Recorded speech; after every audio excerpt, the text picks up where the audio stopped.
When the manufacturer of this watch was founded, Garmin, Polar and Suunto had long been established in the sports watch market. This is the Coros Pace 3, and yes, Coros has actually just been around since 2014, but since then they have managed to release many interesting new watches. This also applies to the new Coros Pace 3, which comes in at just $229 but still provides many very interesting new features. In this video we will discuss all of these new features as well as all of the pros and the cons of the watch so that you know whether it's a good choice for you. So, let's get started. The Coros Pace 3 is mainly made for runners and endurance athletes, similar to Garmin's Forerunner watches. And what's important for runners? Now, first of all, that the watches are very lightweight and comfortable to wear. Therefore, the Pace 3 is mostly made of plastic and weighs just 30 grams. It also has a case diameter of 41.9mm and a thickness of 11.7mm, making it both small and thin. The 30 grams refer to choosing the nylon band, but there's also a silicone band which weighs a few grams more. However, I highly recommend the nylon band. It's very light, easily adjustable and extremely comfortable to wear. And personally, I definitely like the design of the watch in general. It looks like a typical runner's watch, I would say. The materials used are not as robust and high quality as those of the Coros Vertex 2, for example, which uses titanium and sapphire glass.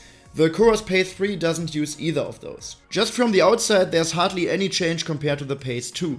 It comes with the same two buttons on the right side of the case, with the upper one also serving as a rotating crown for navigating through the menus, which I always find very nice and useful, so I was pleased to see it here again. However, what's new is that you can now also operate the Pace 3 via touch, which is essentially useful when using maps. Furthermore, contrary to the general trend of sports watches, the watch still doesn't have an AMOLED display, but still uses a transflective display. The transflective display of the Pace 3 doesn't provide as vibrant colors and high contrast as AMOLED displays, which is especially noticeable indoors. However, it's very easy to read in the sun outdoors. Like typical for these displays, it is also an always-on display. But transflective displays are also more power efficient, leading to better battery lives. And this brings us to the next topic.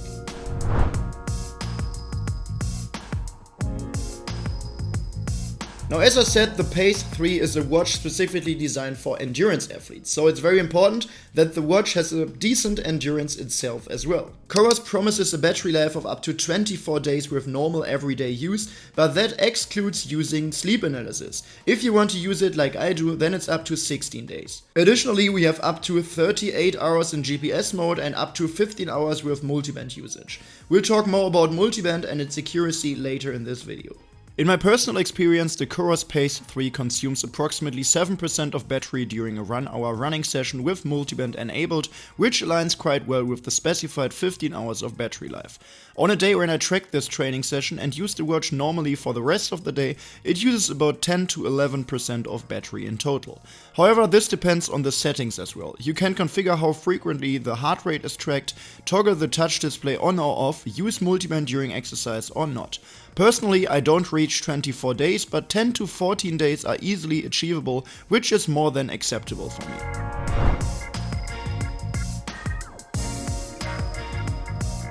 Next, let's talk about the main part of this video, the sports, exercise and training features of the Coros Pace 3. In the training mode, you can choose from 22 different sports profiles, including various running modes, hiking, cycling and swimming.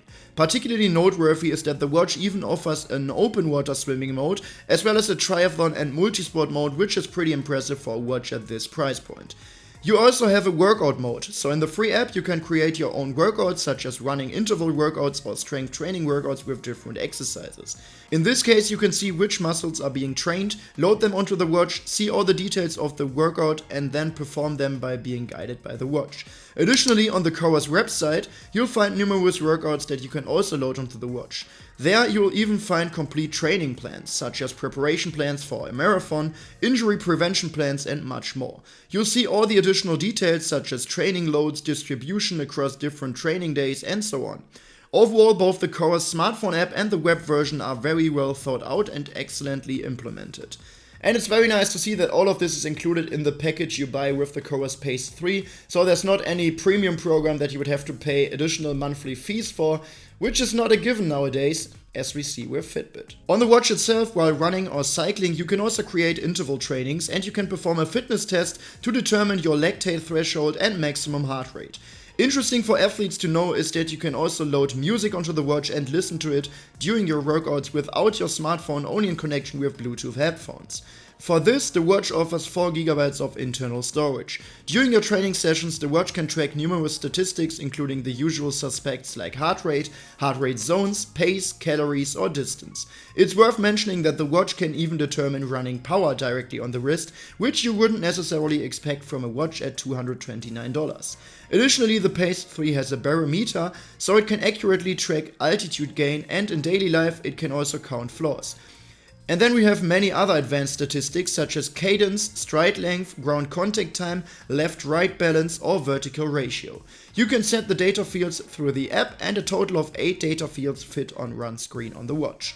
You'll see all this data after your workouts on the watch as well as in the app, with many additional graphs. Besides, there are many useful widgets for training analysis, for example the training load, training focus, and above all the training effect, divided into the aerobic effect and anaerobic effect. Essentially, this is just the impact on your endurance and maximum performance.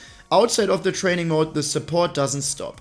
First of all, you see your running fitness. Here you see your current fitness level and running predictions for various distances.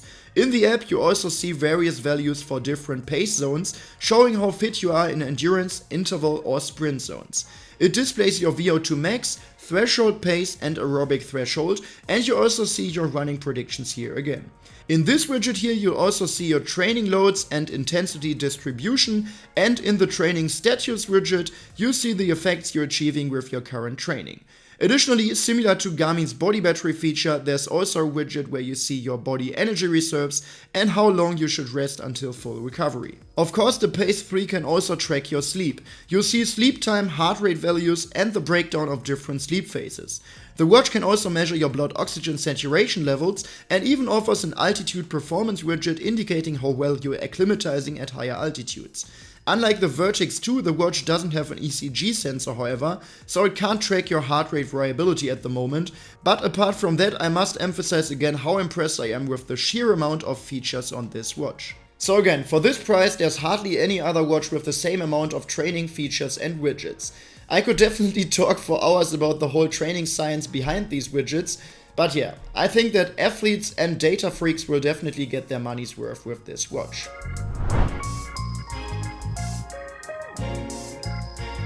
Next, we also have to talk about the GPS and navigation.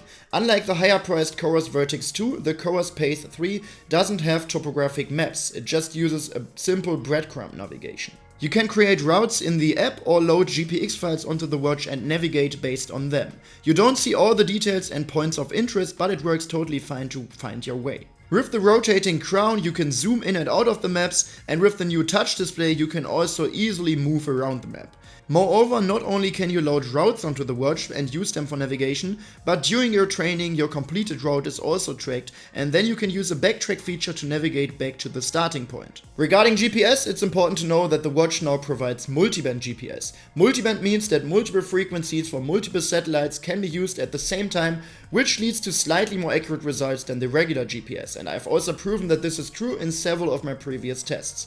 So the Pace 3 now offers multiband in contrast to the Pace 2, but let's see if this is really more accurate now. Here you can see one of my classic running routes. First and foremost, it's important that the watch doesn't cut corners, go through buildings or anything like that, and at first glance it looks pretty good. As an additional test, I went into the forest as usual and ran the same path back and forth on narrow trails, so ideally you should see 2 precisely overlapping sections. And it looks pretty good too. The paths align well, only in areas where it really went deep into the dense forest. There were some minor differences, but that's still well within the acceptable range, so this is one of the better results from all my sports watch tests.